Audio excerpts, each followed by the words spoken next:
Atenção! Vai começar agora uma teleaula de processos de fabricação do curso profissionalizante. Este módulo tem um total de 80 aulas. Hoje você vai assistir a teleaula número 24. Bons estudos!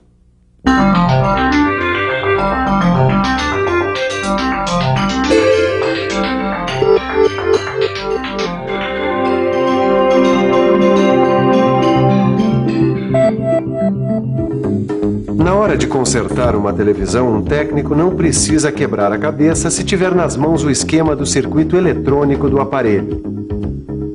E não é só o técnico de televisão que conta com este recurso, não. Na construção civil, por exemplo, as plantas são amigas inseparáveis dos engenheiros. O eletricista também é chegado no esquema. E na área mecânica não é diferente.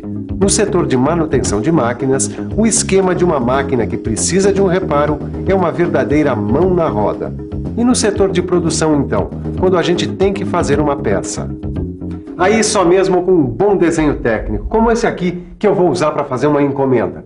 É só seguir as instruções do desenho, pegar a matéria-prima, ir para a máquina e pôr mãos à obra, certo? Nem sempre é assim.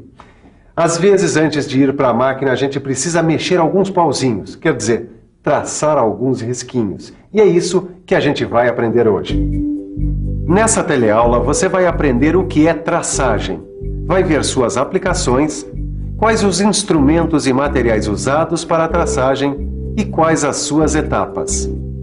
Desenho técnico, ok. Matéria-prima está aqui. Instrumentos que você vai conhecer nessa teleaula, tudo em cima. Então vamos lá, hora de aprender.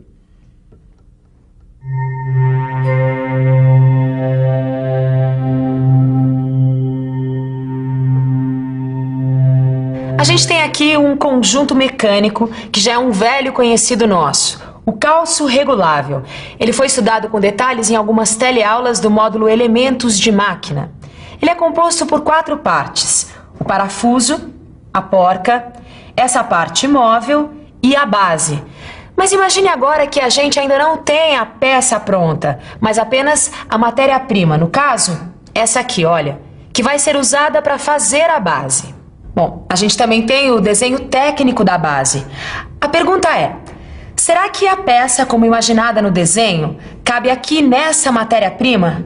Ou seja, será que dá para usinar esse material com as dimensões prescritas pelo desenho? Um jeito de dar a resposta é fazendo as operações de traçagem.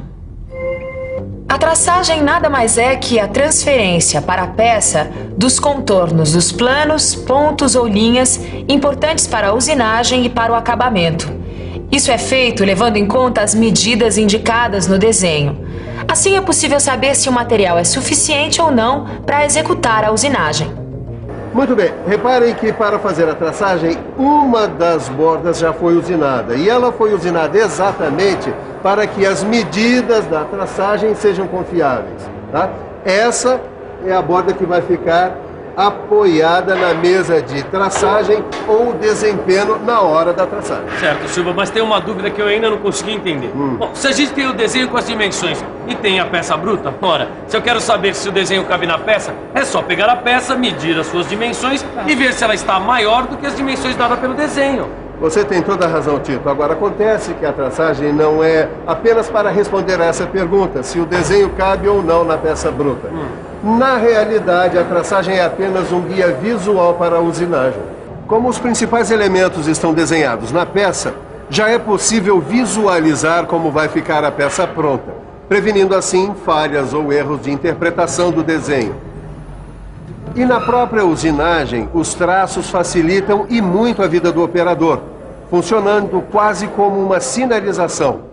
Marcas que indicam até onde o operador pode cortar na boa, sem preocupação.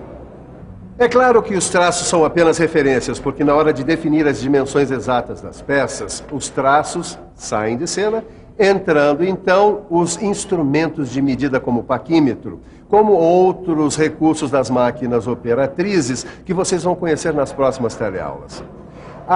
Em casos em que não se exige exatidão, como fazer uma pazinha, por exemplo, é a própria traçagem que define as dimensões. Aí sim ela dá as cartas das medidas, tanto no corte quanto no dobramento.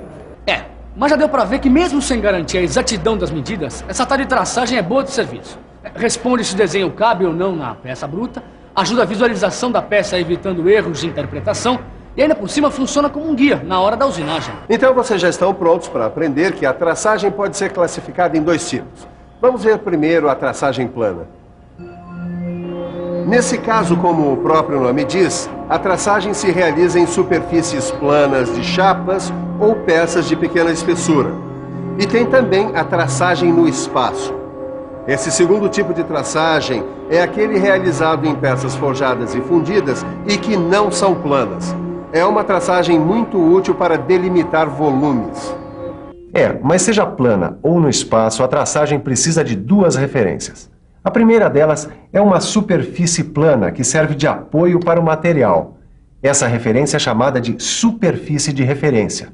A superfície de referência ela precisa ser bem lisinha para não comprometer a traçagem. A segunda referência que nós precisamos é dada por uma linha que a gente faz para orientar toda a traçagem. É o plano de referência, ou seja, uma linha que serve de orientação para a traçagem de toda a peça. Agora sim, com o plano de referência e com a superfície de referência, nós já podemos desenhar aqui no material as linhas de contorno do desenho técnico. Mas tem alguns casos especiais. No caso de uma peça que não é plana, por exemplo, o plano de referência pode corresponder à linha de centro. Quer dizer, é a partir dessa linha de centro que são feitas as medições e as traçagens. Pode acontecer também da superfície de referência ser usada como plano de referência, ou seja, antes mesmo da traçagem já foi feita uma pré-usinagem para garantir uma base plana. Muito bem, a conversa era sobre as referências, mas já deu para perceber que a traçagem é feita usando alguns instrumentos específicos. Mas todas as atividades têm os seus instrumentos e os seus materiais, não é mesmo? Senhor, desculpe interromper. Que instrumentos de trabalho o senhor utiliza? Papel canson, lápis, borracha, giz pastel e esfuminho.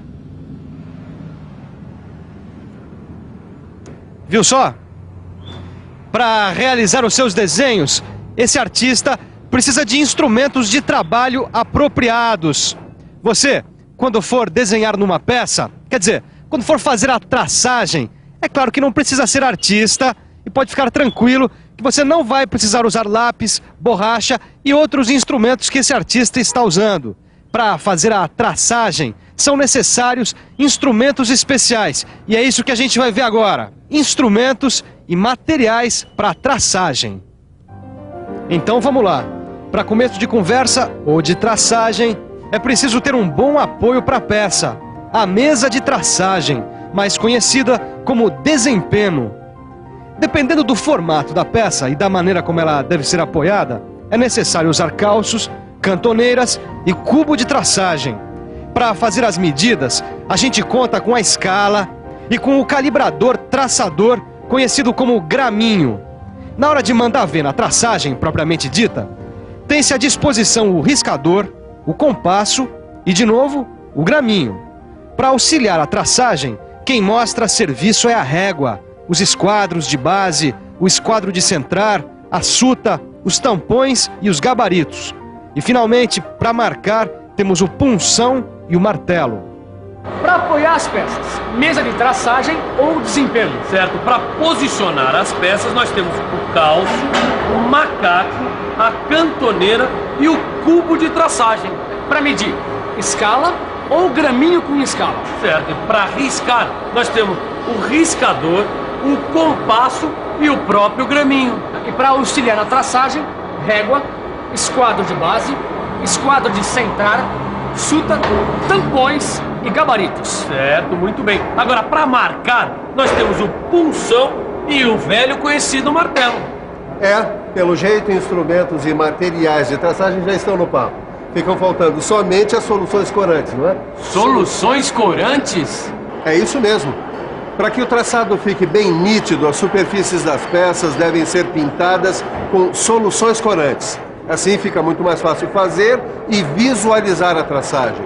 Ô Silva, Tava pensando uma coisa. E quando a peça é grande, como é que se faz a traçagem? Bom, para fazer a traçagem de peças fundidas ou forjadas grandes, aí a gente usa o traçador tridimensional. Bom, mas vamos voltar aqui ao feijão com arroz da traçagem, que usa esses instrumentos e materiais que você acabou de conhecer. Agora que você já está ficando íntimo deles, nada melhor do que ficar por dentro das etapas da traçagem.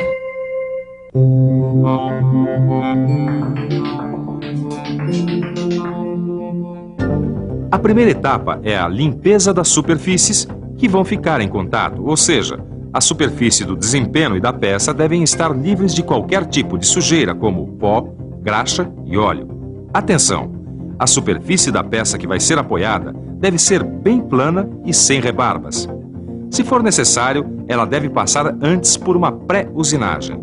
A etapa 2 é a preparação da superfície da peça, com a aplicação da solução corante mais adequada para melhor visualização dos traços. Na etapa seguinte, temos o posicionamento da peça sobre sua superfície de referência. Se a peça não tiver essa superfície, é só usar os calços, cantoneiras e apoios necessários. A quarta etapa consiste em preparar o graminho com a medida correta. E, finalmente, a quinta e última etapa dá conta da traçagem. Se o risco for paralelo ao desempenho, deve-se usar o próprio graminho, fazendo um traço nítido em um só sentido. Para traçar linhas perpendiculares, entra em ação o esquadro mais adequado. A suta resolve o caso de traçagem de linhas oblíquas, com a devida verificação do ângulo de inclinação. Para fazer raios ou arcos, é necessário primeiro colocar a ponta do punção na intersecção das linhas já traçadas. Depois de uma leve batidinha do martelo, confere-se a posição para ver se está bem posicionado. E depois, uma batida mais forte completa a marcação. Aí, é só usar o compasso para traçar, usando o ponto marcado como centro. E então, entenderam tudo? É mais ou menos, viu, Silvão? Eu acho que seria bom ver de novo para fixar melhor. Excelente ideia. Vamos ver de novo?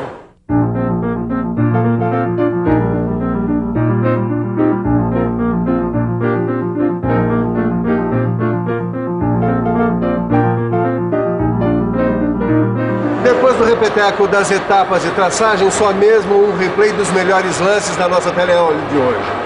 É isso aí, está na hora da revisão. E atenção, se liga aí que é hora da revisão. Na teleaula de hoje, você aprendeu que entre o desenho técnico e a execução da peça, pode ser necessária uma etapa intermediária, a traçagem.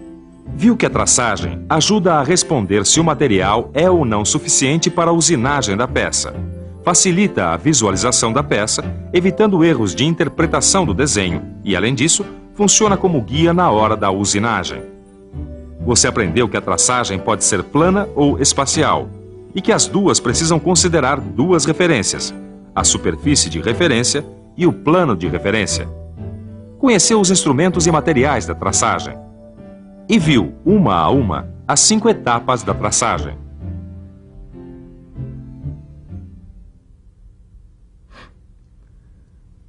Perfeito. Um desenho no metal que ajuda a visualizar o formato que a peça vai ter depois de usinada. É a traçagem. Agora é só mandar brasa na usinagem. Ah, por falar nisso, fique sabendo que com o que você aprendeu na teleaula de hoje, você já está dominando os pré-requisitos para começar qualquer usinagem.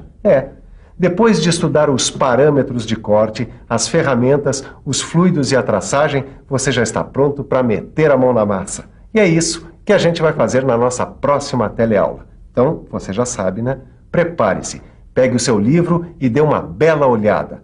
Bons estudos e até a próxima!